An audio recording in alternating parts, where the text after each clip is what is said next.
Hey, it's Saturday, October 18th, and we're in the garden. So, the corn came and went. I chopped the stalks down pretty close to the ground. We took all the ears of corn off. Like, there's most of the husks. They're kind of like ratty stalks are all here, chopped up. The stalks that are nice enough to use as decoration are over here, so I'll move those to the front yard and use those to decorate. When I say nice enough, it's like when we were harvesting stuff, it didn't get, like, we didn't snap the stalk in half, so it's like not flopping over. All right, so we got a couple corn stalks on each of these fence posts. Looks pretty good. I don't really know what else to do with them. And eventually, when they're all done, they're gonna go in the compost. So it's now time to harvest these birdhouse gourds. So, dragging the wheelbarrow over in my other hand. And we'll do these ones on the outside of the fence first. There's no way for me to do this without it hitting the ground, so whoop. And then it's gonna be that over and over again, and I'll fill up the wheelbarrow. All right, we're back in the backyard. I took all the gourds down from both sides of the fence. You can see the garden's kind of transitioning into being asleep for the year. These beans, these are those tiger's eye pinto beans, and I pulled a lot off of them that other video, and I think that kind of triggered a flush of growth in the plant, so it put out some more beans. And despite these looking pretty ratty, I'm gonna leave them so that last round can ripen. This particular lima bean doesn't look very vigorous right now, but this one's doing super. And here too, there's tons of pods that are still to be filled. Some of the pods are drying. One's almost ready. Yeah, so that's still producing. So we're not gonna call the harvest for 2025 until a little later. Actually, it won't be official until probably next summer, because in one of these beds, I haven't decided which one, we'll plant some garlic, and that grows all fall and winter into the spring, and then you harvest it in the summer. And despite that frost warning we had, the plants are okay. Most of the fruit we brought in the house, it's either ripening on our counter or I took it to work, and that's working out nicely. Man, those cherry tomatoes are still cranking through. I was sure they were done, but yeah, it's nice that they're continuing to produce. Oh, and another thing, ma'am, you can't eat that. No, my gosh. Yeah, so for years now, Matt's been kind of saying, like, you should get a greenhouse. You should definitely get a greenhouse. It'll be perfect. And I've been hesitant because it seems like such a big commitment and an ordeal. And I think I'm finally on board with the idea. So unfortunately, the ideal spot for it is probably right where I planted all this corn, and I'm trying to make that bed a little bit more productive. So I'm torn between having that be essentially the pad for the greenhouse. That's probably the least amount of moving stuff around. The other option is to move these 4 beds up to, like, create a second row here, and then over in that space put a greenhouse up against the fence, like a little closer to the fence. Those beds are each 6 feet long, so there's probably only, I don't know, 10 or 12 feet between the edge of this bed and the fence line. So I have done zero looking around at greenhouses to figure out what the options are, but we're in brainstorming mode now. And because there's not going to be much growing in the garden over the winter, it's a good time to do kind of those like, I don't know, at work we call them like capital equipment purchases or projects, like the infrastructure that you need for the rest of the year. And the game plan, depending on if we decide to keep this bed here and put the greenhouse somewhere over here. This bed has, right now it has a bunch of the corn trash in it, or compostables in it. So that'll get removed. And then earlier in the season, I used strips of cardboard that I removed like all the tape from, just to put down between the rows of corn seeds when they were very young, to have to cut down on the amount that they needed to be weeded.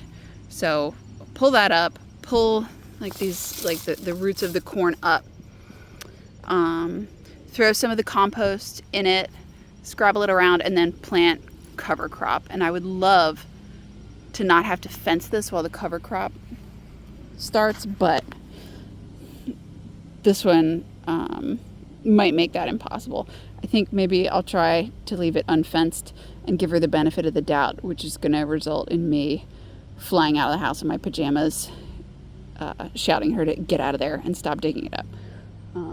So there's not going to be any footage for that, but that's my prediction. All right, let me go get the rest of the gourds. All right, so we have the gourd harvest here. So there's 19 of the birdhouse gourds. Some are quite tiny. Some are the right size to become birdhouses. And these little orange ones are from some kind of like gourd mix. And as I was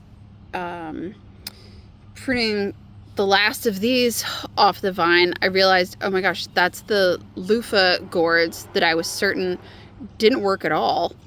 And here they are having worked. Unfortunately, these are supposed to dry totally on the plant, and then you're supposed to deal with them. So I don't know if I just ruin them by pulling them off when they're still green, but I'll let them dry out just the same as we're going to let the birdhouse gourds dry out. And the routine, like, it's weird because I can feel it.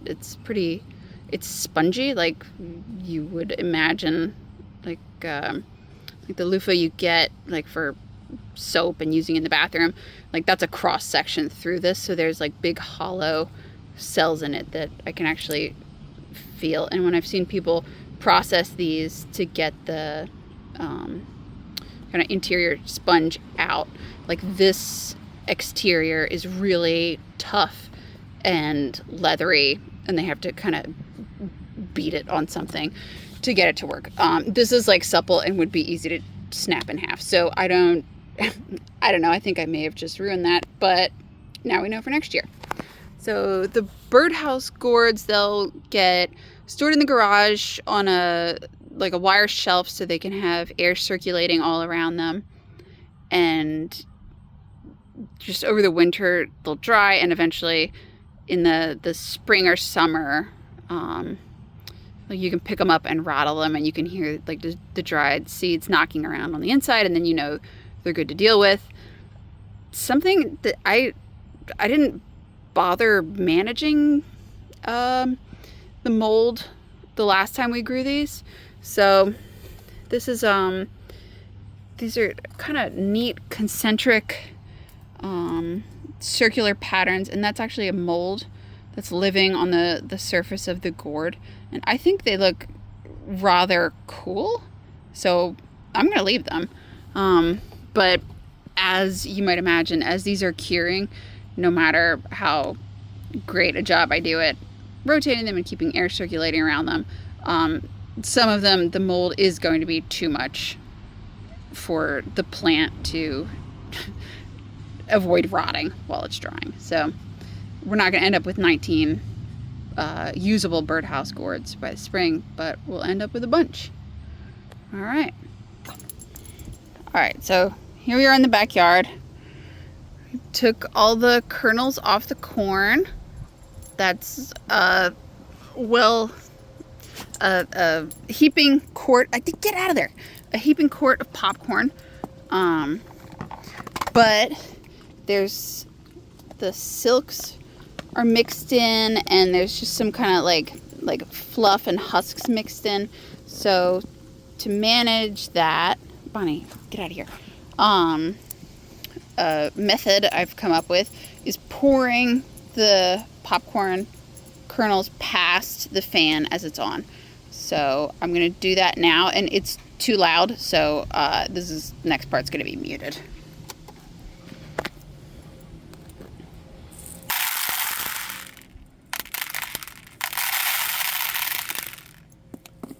Really helped to turn the oscillation off.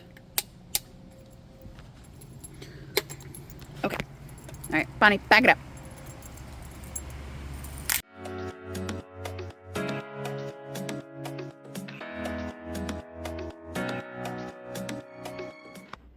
Okay, now we're inside, and I'm gonna lay the kernels out on each of these trays to dry.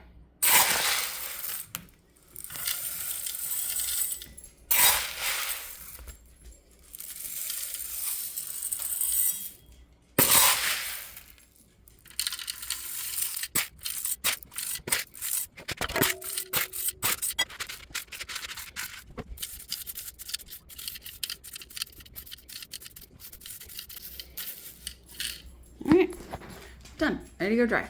And here's what it looks like when it's all on the little drying rack. So, see you in a couple days. Alright, so it's been a couple days since we set the popcorn to dry. So, this popcorn seems to work better in an air popper. Haven't tried doing it in the microwave. Haven't tried doing anything other than microwave popcorn in the microwave. But like with grocery store kernels, Matt has a protocol for making a pretty good approximation of movie theater popcorn.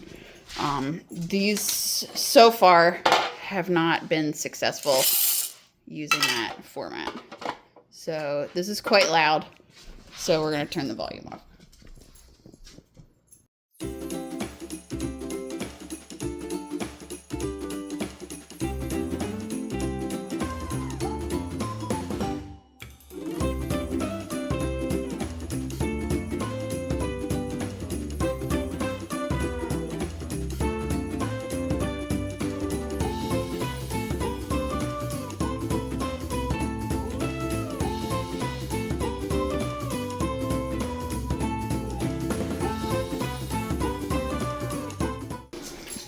So that's kind of all you get.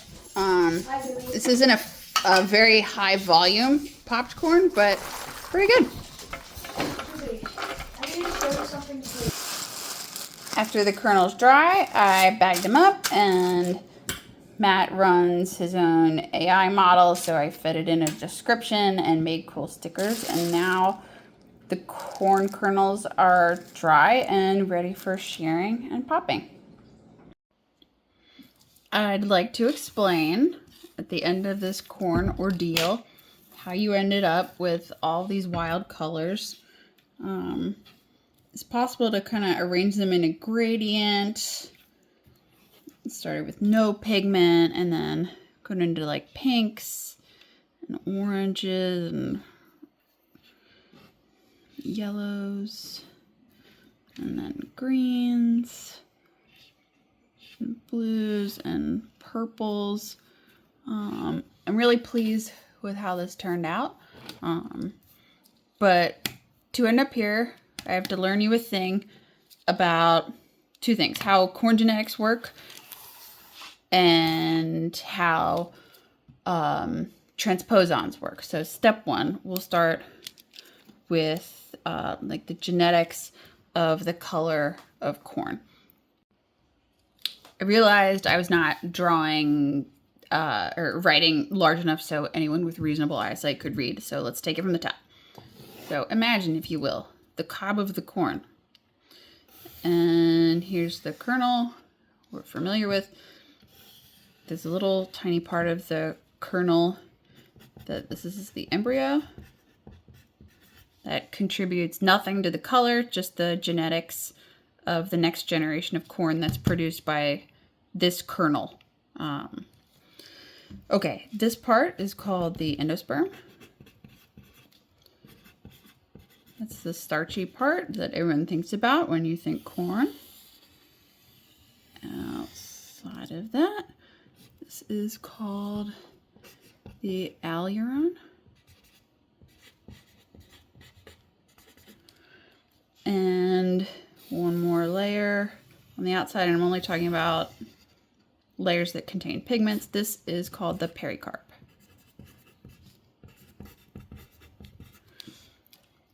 So within the endosperm, this layer is responsible for synthesizing carotenoids. And those pigments are oranges and yellows. All right, the pericarp and the aleurone both synthesize anthocyanins.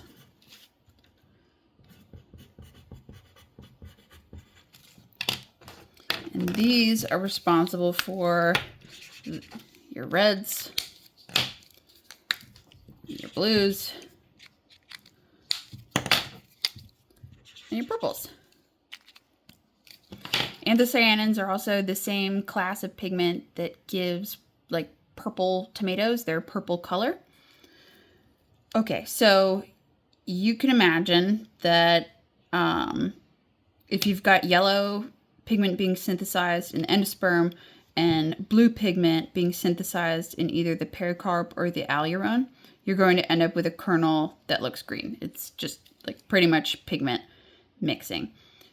So one layer of diversity happens at this stage, the pigment synthesis stage. There's a ton of genes involved in getting, I am not a chemist, but here we'll just imagine a precursor to red pigment starts out as a circle shape, but it needs to end up as a, I don't know, a plus shape. So to get there, the first enzyme it binds to has a pocket where it fits nicely. And then what comes out of that is maybe it's a triangle.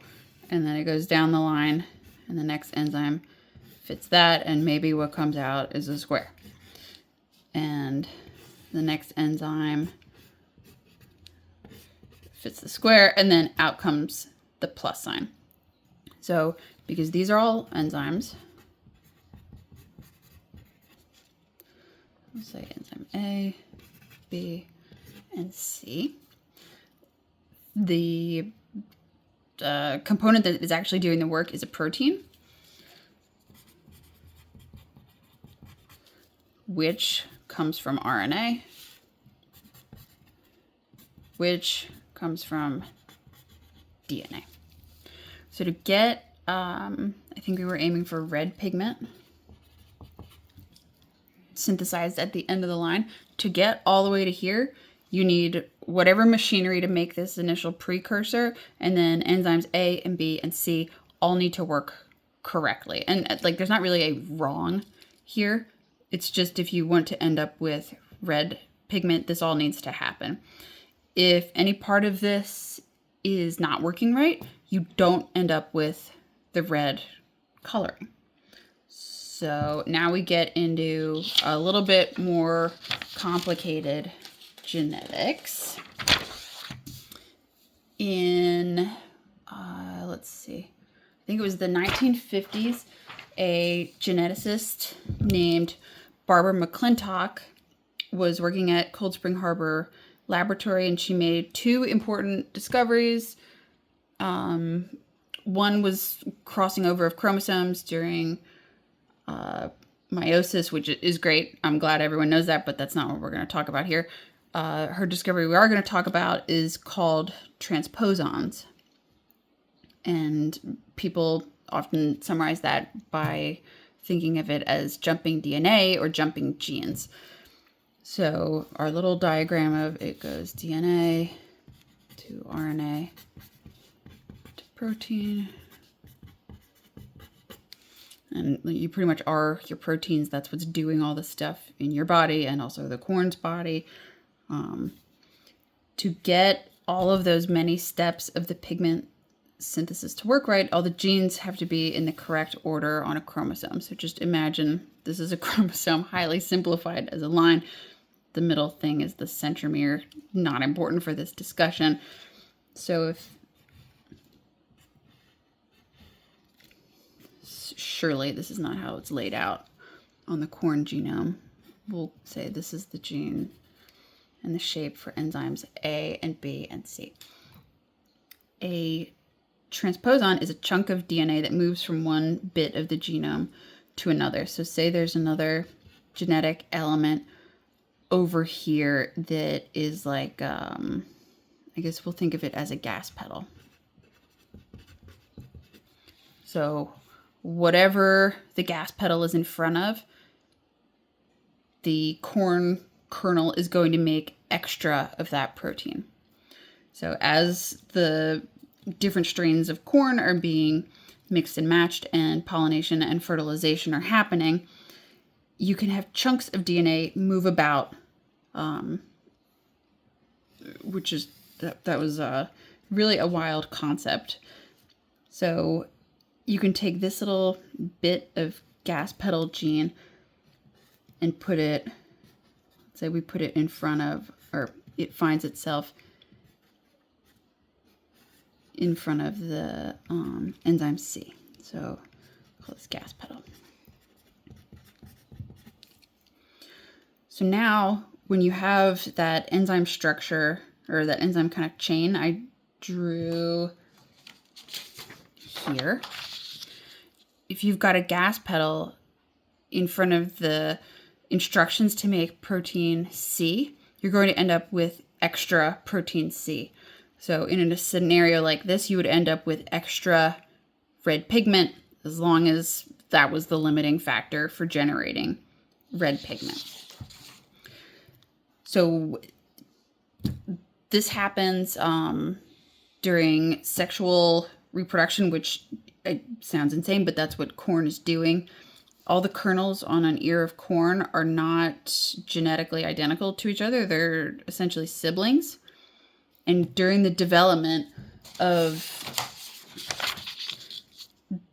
the embryo that led to the plant, this whole process is happening. So that's how you get kind of this, like, I don't know, it's like really a genetic free-for-all. The genome of corn is as much as 50% transposable elements, like transposons. So it's a total grab bag of genes and the regulatory elements moving all over the place, which is how you can end up with corn kernels that are all these kind of wild colors. So transposons are something that humans have and bacteria has, plants have. It's really a unique idea. And I think it was something like 30 years after her work, she was recognized with a Nobel Prize in medicine and physiology in the 80s. And she's, as of 2025, she's the only woman who's earned that as the sole awardee or recipient. A lot of times people get that specific Nobel Prize in teams. So that's a distinct honor, and she's a cool lady.